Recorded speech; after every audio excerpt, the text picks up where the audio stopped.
मोतिहारी में एसटीएफ का बड़ा एक्शन। मुठभेड़ में 2 बदमाश ढेर।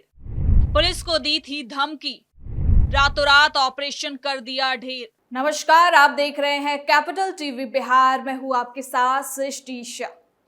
बिहार के मोतिहारी में एक बार फिर एनकाउंटर एक्शन देखने को मिला है।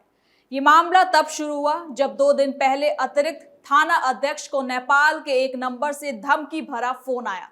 कॉल करने वाले आरोपी ने अपना नाम बताते हुए धमकी दी। चुनौती सीधी थी, अब की बार खबर बड़ी होगी। लेकिन इस बार पुलिस चुप बैठने वालों में से नहीं थी। खुफिया इनपुट मिलते ही एसटीएफ और जिला पुलिस हरकत में आ गए। लोकेशन ट्रेस किया गया, रणनीति बनी और फिर शुरू हुआ एक सटीक ऑपरेशन। बिना शोर, बिना हलचल गांव की घेराबंदी कर ली गई। हर रास्ते पर नजर, हर हलचल पर पकड़।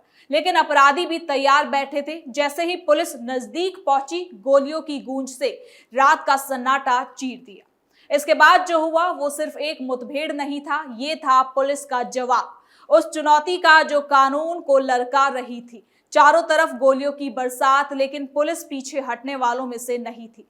हर कदम पर रणनीति, हर जवाब में सटीक निशाना। इसी दौरान एक बहादुर जवान गोली लगने के बाद भी डटा रहा, जब तक कि अपराधियों को ढेर नहीं कर दिया। 2 कुख्यात बदमाश जमीन पर गिर चुके, लेकिन इस जीत की कीमत भारी पड़ी थी। एक जाबाज ने अपनी जान कुर्बान कर दी। तो चलिए इस खबर को जरा विस्तार से जानते हैं। क्या है ये पूरी खबर?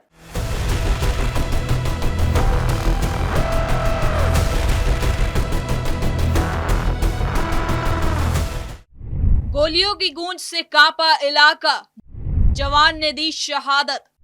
एसटीएफ वर्सेस अपराधी आमने सामने भिड़ंत, एनकाउंटर में खत्म हुआ खेल। आपको बता दें कि बिहार के पूर्वी चंपारण जिले के मोतिहारी में हुई ताजा मुठभेड़ ने एक बार फिर राज्य की कानून व्यवस्था, अपराधियों के बढ़ते दुस्साहस और पुलिस की जवाबी कार्रवाई को लेकर गंभीर सवाल खड़े कर दिए हैं। ये मुठभेड़ सिर्फ एक आपराधिक घटना नहीं, बल्कि उस टकराव की कहानी है जहां एक तरफ पुलिस अपने कर्तव्य के लिए जान की बाजी लगाती है, तो दूसरी तरफ अपराधी खुलेआम चुनौती देकर कानून को ठेंगा दिखाने की कोशिश करते हैं। इस पूरी घटना में जहां 2 कुख्यात अपराधी मारे गए, वहीं एक बहादुर एसटीएफ जवान ने अपनी जान गंवा दी, जिससे पूरे पुलिस महकमे में और आम लोगों में शोक की लहर दौड़ गई। इसके साथ ही ये भी बता देते हैं कि इस एनकाउंटर में क्या कुछ हुआ और ये कहानी आखिर एनकाउंटर तक कैसे पहुंची, ये सब जानते हैं इस रिपोर्ट में। इस घटना की शुरुआत एक बेहद चौंकाने वाली सूचना से हुई। पुलिस को एक धमकी भरा फोन कॉल मिला, जिसमें अपराधियों ने न सिर्फ खुद को बेखौफ बताया, बल्कि ये तक कह दिया कि आने वाले समय में 10 से 15 पुलिसकर्मियों की हत्या की खबर सामने आएगी। ये कॉल नेपाल के नंबर से किया गया था, जिससे ये भी संकेत मिलता है कि अपराधियों का नेटवर्क सीमा पार तक फैला हो सकता है। इस धमकी को हल्के में नहीं लिया गया और तुरंत पुलिस और एसटीएफ ने सक्रियता दिखाते हुए तकनीकी माध्यमों से लोकेशन को ट्रेस करना शुरू कर दिया। लोकेशन ट्रेस होते ही पुलिस और एसटीएफ की संयुक्त टीम ने चकई थाना क्षेत्र के रामडीहा गांव में छापेमारी की योजना बनाई। रात का समय चुना गया ताकि अपराधियों को घेरने में आसानी हो सके, लेकिन जैसे ही पुलिस टीम मौके पर पहुंची, अपराधियों को भनक लग चुका था और उन्होंने बिना देर किए ताबड़तोड़ फायरिंग शुरू कर दी। अचानक हुई इस गोलीबारी में पूरा इलाका दहल उठा। गांव में सन्नाटा छा गया और लोग अपने अपने घरों में दुबक गए। पुलिस ने भी जवाबी कार्रवाई में फायरिंग शुरू की और कुछ ही देर में ये मुठभेड़ भीषण रूप ले चुका था। दोनों तरफ से लगातार गोलियां चल रही थी। इस दौरान एसटीएफ के जवान बेहद साहस और रणनीति के साथ आगे नजर आए। मुठभेड़ के बीच ही एक जवान गंभीर रूप से घायल हो गए। बाद में उनकी पहचान श्रीराम यादव के रूप में हुई, जो एसटीएफ में तैनात थे। उन्हें तुरंत अस्पताल ले जाया गया, लेकिन इलाज के दौरान उन्होंने दम तोड़ दिया था। उनकी शहादत ने इस पूरे ऑपरेशन को और भी संवेदनशील बना दिया। मुठभेड़ के दौरान पुलिस ने 2 अपराधियों को मार गिराया। इनकी पहचान कुंदन ठाकुर और प्रियांशु दुबे के रूप में हुई है।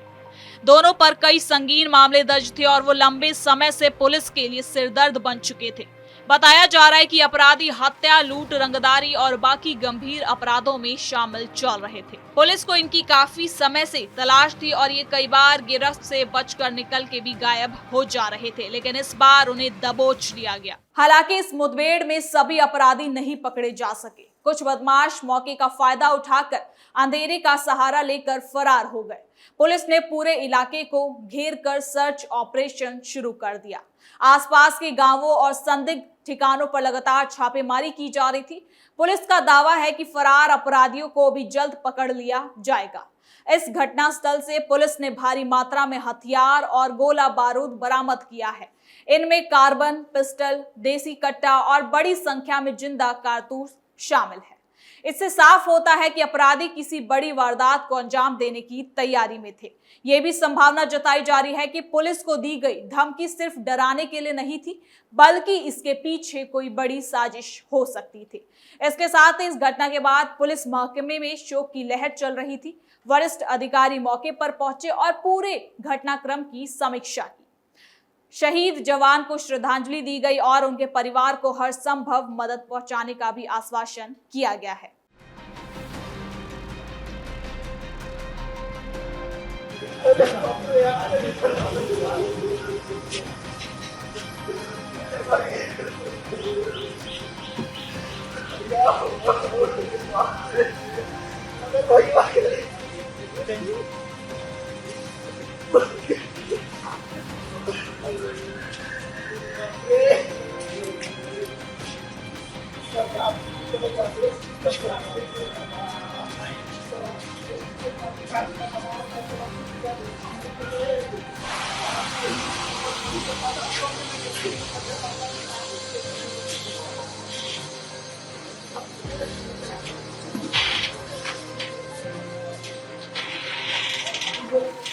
इसके साथ ही आपको बता दें कि पुलिस अधिकारियों ने यह भी साफ किया कि अपराधियों के खिलाफ अभियान और ज्यादा तेज किया जाएगा और किसी को भी बख्शा नहीं जाएगा। मोतिहारी की यह घटना कई और सवाल भी खड़े करती है।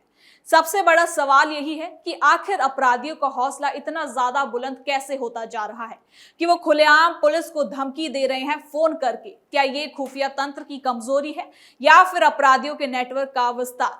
इसके अलावा सीमावर्ती इलाकों में अपराधियों की गतिविधि और नेपाल कनेक्शन भी जांच का मुद्दा बन चुका है। इसको लेकर स्थानीय लोगों के बीच भी बातचीत तेज हो गई है। जहां एक तरफ लोग पुलिस की कार्रवाई की सराहना कर रहे हैं, वहीं दूसरी तरफ शहीद जवान की मौत को लेकर भी दुख और गुस्सा जाहिर कर रहे हैं। लोगों का कहना है कि अगर अपराधियों पर पहले ही सख्ती हो जाती तो शायद इस तरह की तैनाती या नौबत नहीं आती। तो वहीं इस मुठभेड़ ने एक बार फिर ये भी साबित कर दिया है कि अपराध और कानून के बीच की लड़ाई लगातार जारी रहेगी। पुलिस जहां अपनी जान जोखिम में डालकर समाज की सुरक्षा करती है, वहीं अपराधी हर बार नए तरीके से कानून को चुनौती देने की कोशिश करते हैं। लेकिन इस घटना में पुलिस की तत्परता और बहादुरी ने यह दिखा दिया कि अपराधियों के लिए अब बच निकलना आसान नहीं है। शहीद जवान श्रीराम यादव की बहादुरी को लंबे समय तक याद किया जाएगा। उन्होंने अपने कर्तव्य का पालन करते हुए सर्वोच्च बलिदान दिया। उनकी शहादत सिर्फ एक व्यक्तिगत क्षति नहीं बल्कि पूरे समाज के लिए एक बड़ी क्षति है। ये घटना हमें ये भी याद दिलाती है कि हमारी सुरक्षा के लिए पुलिस और सुरक्षा बल किस तरह अपनी जान दांव पर लगाते हैं। आगे की जांच में कई और खुलासे होने की भी संभावना है। पुलिस ये पता लगाने की कोशिश कर रही है कि इस पूरे गिरोह का नेटवर्क आखिर कितना बड़ा है और इसके पीछे कौन कौन लोग शामिल हैं। साथ ही ये भी जांच की जा रही है कि कहीं इस गिरोह के तार किसी बड़े आपराधिक या अंतर्राज्यीय नेटवर्क से तो नहीं जुड़े। फिलहाल मोतिहारी और उसके आसपास के इलाकों में सुरक्षा व्यवस्था पूरी तरह से सख्त कर दी गई है। पुलिस लगातार गश्त कर रही है और हर संदिग्ध गतिविधि पर पैनी नजर रखे हुए है और किसी भी तरह की चूक से बचने के लिए रणनीतिक तरीके से इलाके की निगरानी भी चल रही है। आपको बता दें कि स्थानीय लोगों से अपील की जा रही है कि वो चौकन्ना रहें और किसी भी संदिग्ध जानकारी को तुरंत पुलिस तक पहुंचाए ताकि समय रहते कार्रवाई की जा सके। कुल मिलाकर इस पूरी घटना ने जहां अपराधियों के बढ़ते दुस्साहस को उजागर किया है, वहीं पुलिस की तत्परता, साहस और समर्पण को भी सामने लाया है। जिस तरह से पुलिस और एसटीएफ ने बिना देर किए सटीक ऑपरेशन को अंजाम दिया, वही उनकी पेशेवर क्षमता और जिम्मेदारी को भी दिखाता है। गोलियों की बौछार के बीच भी जवान डटे रहे और अंत तक मुकाबला किया। ये उनकी बहादुरी का सबसे बड़ा प्रमाण है। एक जवान की शहादत निश्चित रूप से दिल को झकझोर देने वाली है। यानी कि उनकी कुर्बानी ये संदेश देती है कि कानून की रक्षा के लिए पुलिस हर हद तक जाने के लिए तैयार है। ये घटना साबित करती है कि जब पुलिस ठान लेती है तो अपराधियों के लिए बच निकलना नामुमकिन हो ही जाता है। तो फिलहाल के लिए इस खबर में इतना ही। देखते रहिए कैपिटल टीवी बिहार।